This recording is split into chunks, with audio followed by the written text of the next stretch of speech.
Hello bachcho, let's read the question. The question says a ray incident at a point at an angle of incidence of 60 degree enters a glass sphere with refractive index root 3.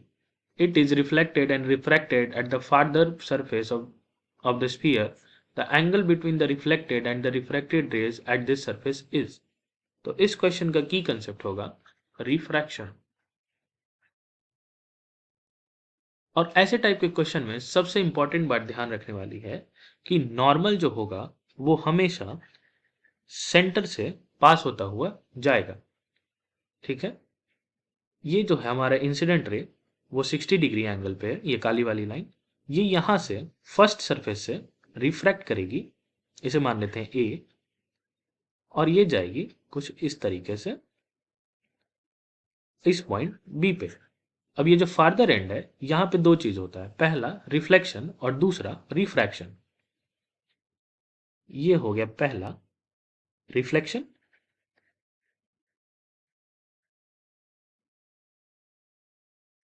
और ये हो गया यहां refraction. अब हमें पता करना है angle between reflection and refraction, तो हमें ये वाली एंगल पता करनी है। What is this? थीटा। तो इस क्वेश्चन के लिए हम सबसे पहले पॉइंट ए पे चलते हैं। पॉइंट ए पे यहां हम स्नेल्स लॉ यूज करेंगे। Mu sine theta is constant.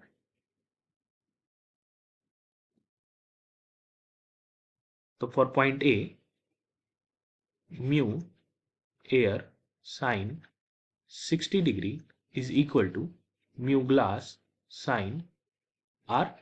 ये रिफ्रैक्टेड एंगल आर है, या इसे कुछ और मान लेते हैं क्योंकि आर हमने ऑलरेडी रेडियस मान रखा है, इसे हम मान लेते हैं एन, या यू मान लेते हैं, यू साइन यू। तो यू ए हो गया हमारा 1, एयर का रिफ्रैक्टिव इंडेक्स 1 होता है, साइन 60 डिग्री √3/2। म्यू ग्लास हमें क्वेश्चन में √3 दिया हुआ है, √3 साइन यू, इसीलिए यू का वैल्यू आ गया हमारे पास 30 डिग्रीज। तो ये एंगल हो गया 30 डिग्रीज। अगर हम ट्राइंगल ए ओ बी में देखें तो हम देख रहे हैं उसके दो साइड बराबर है, तो यानी ये एक आइसोसेलिस ट्राइंगल है, तो उसका दो एंगल भी बराबर होना चाहिए। तो यानी कि angle O A B is equal to angle O B A, तो ये भी हो जाएगा हमारा 30 डिग्री। तो यहां मेंशन कर दूं, triangle A O B is an isosceles triangle, जिसके कारण A O is equal to O B, इसीलिए angle O A B is equal to angle A B O equal to 30 degrees. अब हम आते हैं इस पॉइंट बी पे। यहां दो दो बातें हो रही हैं, पहला रिफ्लेक्शन हो रहा है और दूसरा रिफ्रैक्शन हो रहा है। तो रिफ्लेक्शन के केस में जितना इंसिडेंस होता है उतना ही रिफ्लेक्शन होता है, तो हम लिखेंगे as angle of incidence is equal to angle of reflection, so reflection angle हो गया हमारा 30 डिग्रीज। अब हम रिफ्रैक्टिव एंगल, ये फाइनल रिफ्लेक्शन जो आर एफ है उसे निकालते हैं यूजिंग स्नेल्स लॉ, जो है mu sine theta is equal to constant.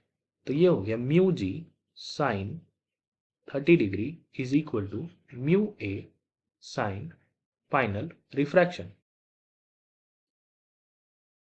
Mu G हो गया हमारा √3, साइन 30 हो गया 1/2, म्यू एयर हो गया हमारा 1 और साइन फाइनल रिफ्लेक्शन। तो आर एफ हो गया हमारा 60 डिग्रीज। तो हमने रिफ्रैक्टिव एंगल निकाल लिया, रिफ्लेक्शन वाला एंगल निकाल लिया। अब हमें थीटा के बारे में पूछ रहा है, तो ये हो गया हमारा 60 डिग्रीज। तो हम जानते हैं कि एक लाइन के ऊपर एंगल जो मैक्सिमम एंगल जो सबटेंड हो सकता है वो होता है 180 डिग्रीज के बराबर। तो हम लिखेंगे R F plus R plus theta is equal to 180 degrees. इसीलिए theta is equal to 90 degree, क्योंकि आर एफ का वैल्यू है 60 डिग्री, आर का वैल्यू है 30 डिग्री, तो थीटा का वैल्यू हमारे पास 90 डिग्रीज आ जाएगा। तो इस क्वेश्चन का सही आंसर आना चाहिए option number C, 90 degrees. Hope you understood it well. Best of luck.